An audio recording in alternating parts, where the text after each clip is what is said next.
আসসালামু আলাইকুম রহমতুল্লাহি ওবরকাতুহ। সম্মানিত দর্শক, অবস্থার দৃষ্টিতে মনে হচ্ছে বিএনপির আসলে কপাল খারাপ। এবার ক্ষমতা আসার সঙ্গে সঙ্গে প্রকৃতি খুব বিরূপ আচরণ করছে। চারিদিকে মুষলধারে বৃষ্টি হচ্ছে। বহু অঞ্চলের যে এই মৌসুমি ফসল, বিশেষ করে বোরো ধান হাওর অঞ্চলের তলিয়ে গেছে। হৃদয় বিদারক দৃশ্য প্রায় প্রতিদিন এই ভাটি অঞ্চলে তৈরি হচ্ছে। এবং আমাদের যে ফুড সিকিউরিটি, খাদ্য নিরাপত্তা, এটি মারাত্মকভাবে বিঘ্নিত হবে। এক বড় মৌসুমে আমরা যে পরিমাণ ফসল হানির শিকার হয়েছি, এই পরিমাণ ফসল রাতারাতি আসলে বিদেশ থেকে আমদানি করা সম্ভব নয়। ২ নম্বর হলো যে আমরা যে খাদ্যের একটা বাফার স্টক গড়ে তুলব, এই বাফার স্টকও আমাদের পক্ষে সম্ভব নয়। ধরুন এই সিজনে যদি ৫০ লাখ মেট্রিক টন যে খাদ্যশস্য, সেই খাদ্যশস্য কৃষকের ঘরে ঘরে থাকে, কিন্তু সরকার যদি এই ৫০ লাখ মেট্রিক টন খাদ্যশস্য এনে কোথাও গুদামজাত করতে চায়, টাকা আছে, টাকা খুব বেশি না, কিন্তু সেটা রাখার মতো জায়গা নেই। ফলে এই যে সমস্যাগুলো অনেক সময় সৃষ্টি হয়ে যায়, দুর্ভিক্ষ হয়ে যায়, টাকা থাকে, বিদেশের শস্যও থাকে, কিন্তু ম্যানেজমেন্টের কারণে এটা মানে ম্যানেজ করা যায় না। তো ফলে আমাদের দেশে যে ইরি মৌসুম, বোরো মৌসুম, আমনের মৌসুম, এই মৌসুমগুলোতে যে পরিমাণ খাদ্যশস্য আমাদের উৎপন্ন হয় এবং সেই অনুযায়ী সারা বাংলাদেশের পথে ঘাটে মাঠে কৃষকের গৃহে হাটে বাজারে প্রাইভেট গোডাউনগুলোতে যেভাবে এগুলো মজুদ থাকে এবং প্রয়োজনে মানুষ সেই জিনিসগুলো সামাল দেয়, ওটি আমদানি করে সরকারি ব্যবস্থাপনায় কোয়াইট ইম্পসিবল। এবং এইবার এই ঘটনাটাই ঘটতে যাচ্ছে। প্রথমত ফসল হানি, দ্বিতীয়ত যদি সরকার এই টাকা দিয়ে এই ফসল আমদানিও করতে চায়, কিন্তু এগুলোর ডিস্ট্রিবিউশন সম্ভব হবে না। কেবলমাত্র যদি বাম্পার ইরি ফসলের ফলন হয়, যেটির সম্ভাবনাও খুব অল্প। এর কারণ হলো এমনি এই যে ইরি মৌসুম, সেই ইরি মৌসুমের শুরুতে ডিজেলের যে সমস্যা, যে কয়দিন ডিজেলের সমস্যা গেল, এতে কৃষকরা কিন্তু মারাত্মক ক্ষতিগ্রস্ত হয়েছে। দ্বিতীয়ত সামনে যে বিরূপ প্রকৃতি, আবহাওয়ার যে পূর্বাভাস, সেই পূর্বাভাসে কিন্তু সর্বনাশ ঘটতে যাচ্ছে। কালবৈশাখী ঝড়, তারপরে অতিবৃষ্টি, এগুলো মানে যে ফোরকাস্ট আসছে, এটি বিএনপি সরকারকে নিদারুণভাবে ভোগাবে। এর বাইরে আন্তর্জাতিক যুদ্ধ,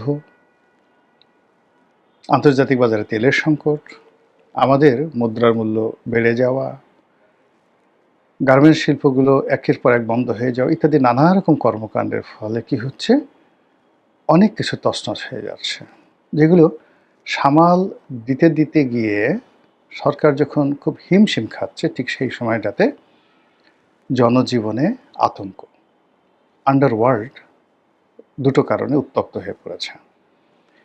একটি কারণ হলো জঙ্গি গ্রুপ, বিভিন্ন জঙ্গি গ্রুপ যারা ইনুস জামানাতে বের হয়ে গেছে, তারা সংগঠিত হচ্ছে এবং এই ব্যাপারে আমেরিকা, ভারত, পাকিস্তান, তাদের যে গোয়েন্দা রিপোর্টগুলো রয়েছে সরকারের সঙ্গে প্রতি মুহূর্তে সেগুলো বিনিময় হচ্ছে। কিন্তু এগুলোকে যে প্রোটেক্ট করার জন্য যেরকম একটা সামাজিক স্ট্যাবিলিটি দরকার, আইনশৃঙ্খলা রক্ষাকারী বাহিনীর যে ধরনের একটা শক্তিমত্তা দরকার, রাজনৈতিক দৃঢ়তা দরকার, রাজনৈতিক ঐক্য দরকার, এর একটাও এই গত ২ মাসে সরকার করতে পারেনি এবং এটা সম্ভবও নয়।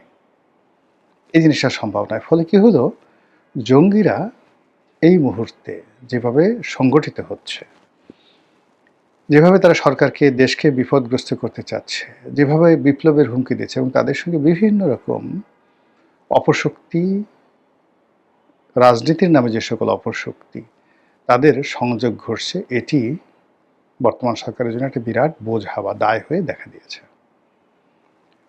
তৃতীয়ত যে অপরাধ জগৎ, আন্ডারওয়ার্ল্ড, দুটো আছে আন্ডারওয়ার্ল্ডের। একটা হলো এই যে খুচরা চাঁদাবাজি, ফুটপাত থেকে শুরু করে বিভিন্ন অফিস আদালতে ঘুষ দুর্নীতি, তারপরে রাস্তার পাশে চাঁদাবাজি, বিভিন্ন পথে ঘাটে মাঠে চাঁদাবাজি, দখল, টেন্ডারবাজি, এগুলো আগেও ছিল, এখনও আছে, এগুলো সমাজ মোটামুটি মেনে নেয়।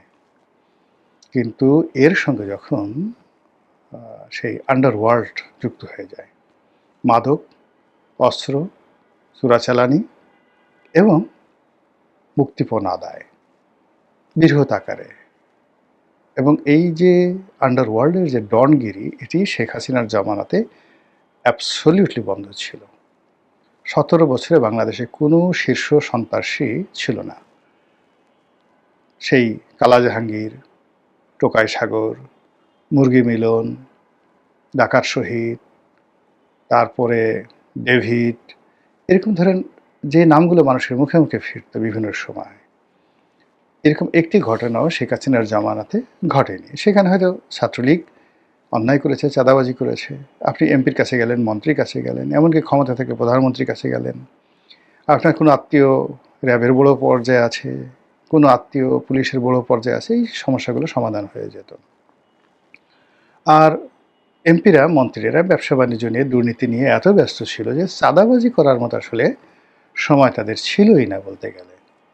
এমনি টাকা পয়সা, দু হাতে টাকা পয়সা আসছে, উন্নয়ন হচ্ছে, কমিশন পাচ্ছে, ফলে কি হলো, সাধারণ মানুষের জীবনে কিন্তু এই যে সন্ত্রাস, চাঁদাবাজি, এই জিনিসগুলোর আতঙ্ক ছিল না বললেই চলে। তাদের মধ্যে ফ্রাস্ট্রেশন ছিল, ভোট না হওয়ার কারণে রাগ হতো, ক্রোধ হতো, বিরোধী দল না থাকার কারণে রাজনীতিতে ভারসাম্য ছিল না, ইত্যাদি ইত্যাদি। কিন্তু এখন যেটা হচ্ছে সেটা হলো বিভিন্ন বাহিনী, টোন্ডা বাহিনী, কুন্ডা বাহিনী, গুন্ডা বাহিনী, মানে আন্ডারওয়ার্ল্ড সব। যদি ধরেন আপনাকে একটা চিঠি দিল সর্বহারা পার্টির মতো, 10 কোটি টাকা নিয়ে 300 ফিটে দাঁড়ায় থাকবা, তারপর আপনাকে আপনার বাসায় গিয়ে 10টা গুলি করে দিয়ে আসলো, আর একটা চিঠি দিয়ে আসলো 100 কোটি টাকা চাই, অমুক অমুক জিসান বাহিনী, অমুক বাহিনী, অমুক বাহিনী। এই গত 2 মাসে, মানে এটা ইনুস জামানাতেও ছিল না, গত এই 2 মাসে হঠাৎ করে কেন জানি এই আন্ডারওয়ার্ল্ড উত্তপ্ত হয়ে পড়েছে। রাস্তাঘাটে যারা চাঁদাবাজি করে বেপরোয়া হয়ে গেছে। ফুটপাতের জায়গা দখল, যেখানে আগে আওয়ামী লীগ জামানাতে 50 টাকা দেওয়া হতো, এখন 300 টাকা দিয়েও সেই জায়গা হকাররা পাচ্ছে না। এর মধ্যে হকার উচ্ছেদ করা হয়েছে, হকাররা যাচ্ছে আবার বসছে, পুলিশ, চাঁদাবাজদের একটা সিন্ডিকেট হচ্ছে। আবার একই সঙ্গে ওই যে বড় বড় অপরাধগুলো করার জন্য বিভিন্ন আন্ডারওয়ার্ল্ডের যে গ্রুপ, এলাকা ভিত্তিক, ধানমন্ডি, কলাবাগান, নিউ মার্কেট, এখানে একটা সিন্ডিকেট আছে, এবং এই সিন্ডিকেটে পরপর 3টি গ্রুপ সেখানে কাজ করছে। এরপর আপনি আসেন কারণ বাজার, হাতির ঝিল, এরপরে বাড্ডা, মেরুল বাড্ডা, এখানে 3-4টি গ্রুপ কাজ করছে। এরপর আপনি মিরপুর, গাবতলী, এই এলাকাতে 3-4টি গ্রুপ কাজ করছে। মোহাম্মদপুর এলাকাতে, শুধুমাত্র মোহাম্মদপুর এলাকাতে 3-4টি গ্রুপ কাজ করছে।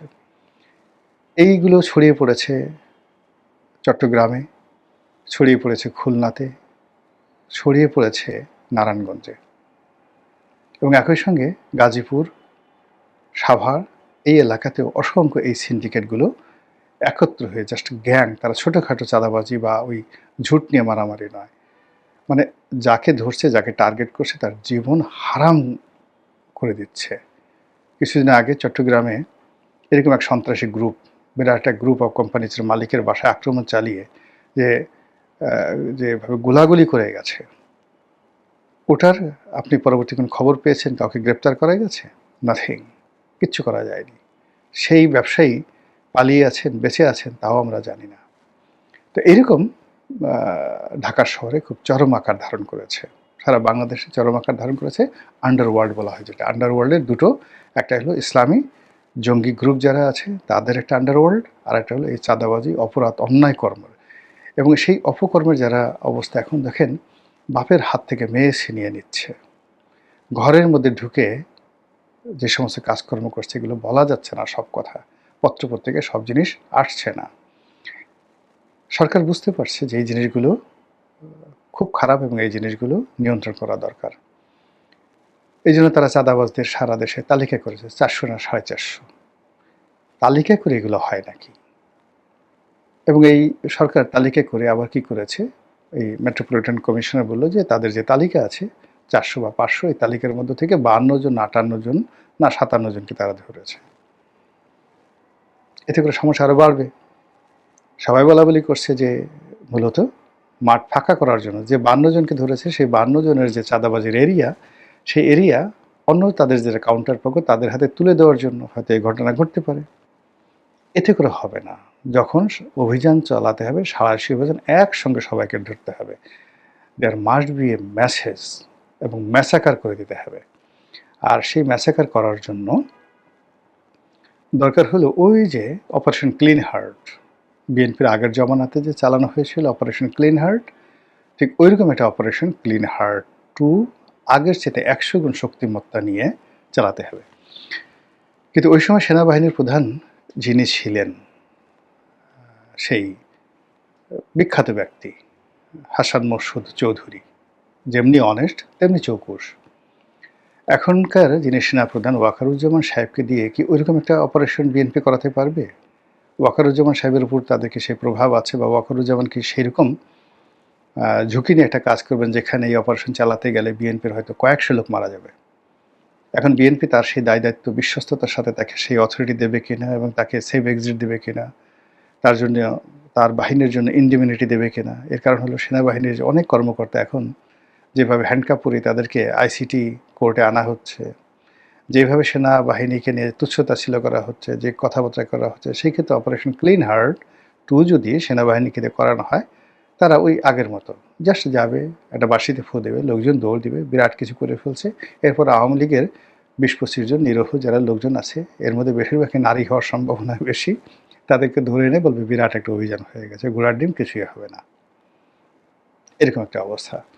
2 নম্বর হলো যে পুলিশও এই কাজগুলো এই মুহূর্তে করবে না, করতে পারবে না। কেননা এই ধরনের কাজ করতে গেলে সেখানে ক্যাজুয়ালিটি বাড়বে, হত্যাকাণ্ড বাড়বে, দুর্ঘটনা বাড়বে, এবং সেই ঝুঁকি পুলিশ বা মিলিটারি তারা কেউ নেবে না। তাহলে এর থেকে উপায় কি? উপায় করার জন্য মানে আগে সরকারকে এই বাহিনীগুলোর সাথে সম্পর্ক স্থাপন করতে হবে, তাদেরকে নিরাপত্তা দিতে হবে, তাদের মনের বেদনা দূর করতে হবে। পুলিশ হত্যাকাণ্ড হয়েছে তার মামলা করতে হবে, পুলিশকে নিশ্চয়তা দিতে হবে, পুলিশকে ইন্ডিমিনিটি দিতে হবে, সেনাবাহিনীকে ইন্ডিমিনিটি দিতে হবে। তো এই জিনিসগুলো না করে যদি অপারেশন ক্লিন হার্ট করা হয়, তাহলে সেটি আনাকুম জানাকুম হয়ে যাবে, সেটার 2 পয়সায় কোনো মূল্য হবে না, উল্টো বিএনপি আরও বিপদে পাবে। এই গেল এক। এটা হলো প্রথম সংকট। দ্বিতীয় সংকট হলো যে ধরুন সরকার সব কিছু ম্যানেজ করলো, ম্যানেজ করার পরে কি করবে? সেনাবাহিনী, পুলিশ নির্বিচারে যাদের বিরুদ্ধে অ্যাকশনে যাবে সেখানে 99.99%, আবার বলছি 99.99% যাদেরকে ধরা হবে তারা বিএনপির লোক, যারা মারা পড়বে তারা বিএনপির লোক। ফলে পুরো মাঠ ফাঁকা হয়ে যাবে। এবং এই যে এখন বিএনপির যেটা পলিটিক্যাল ফোর্স রয়েছে, শক্তি রয়েছে, সেই শক্তিটি এনসিপির হাতে চলে যাবে, সেই শক্তিটি জামাতের হাতে চলে যাবে। আর পুরো রাজনীতির জঙ্গন এটি আওয়ামী লীগের জন্য স্বর্গরাজ্য হয়ে পড়বে। বিএনপি যদি তার যে মিলিটেন্সি পাওয়ার, তার যে শক্তি, মাসেল পাওয়ার, এটি হারিয়ে ফেলে, এবং গত 2 বছরে তারা যে টাকা পয়সা, মাল পানি তারা যে রোজগার করেছে, এগুলো যদি বন্ধ হয়ে যায়, তাহলে এই যে অনেক বড় বড় বিএনপি নেতা এখন যে ডাটফাট করছেন, কথাবার্তা বলছেন, তাদের গলা কাঁপবে, তাদের হাঁটু কাঁপবে, তাদের পা কাঁপবে। এমনকি মাননীয় প্রধানমন্ত্রী এখন যে সকল জনপ্রিয় কাজ করার চেষ্টা করছেন, তিনি তখন ইচ্ছা করলে এই সকল জনপ্রিয় কাজ করতে সাহসই পাবেন না। আর সেই সময়টাতে যদি টুস করে আওয়ামী লীগের নেতারা কলকাতা থেকে ঢুকে পড়ে এবং একটার পর একটা অপারেশন কমব্যাট চালিয়ে যায়, মিছিল করে, মিটিং করে, রাজনৈতিক কর্মকাণ্ড করে, সেগুলো আওয়ামী লীগ নিষিদ্ধ, কিন্তু এই নিষিদ্ধ থাকা সত্ত্বেও সেগুলো ফেরানো যাবে না। ফলে বুঝতে পারছেন যে বিএনপি কি একটা ঐতিহাসিক সন্ধিক্ষণে পড়েছে। আল্লাহ আমাদের দেশের জন্য কল্যাণ করুক, বিপদ আপদ বালা মুসিবত থেকে আমাদেরকে রক্ষা করুন। আসসালামু আলাইকুম ওয়া রাহমাতুল্লাহি ওয়া বারাকাতুহু।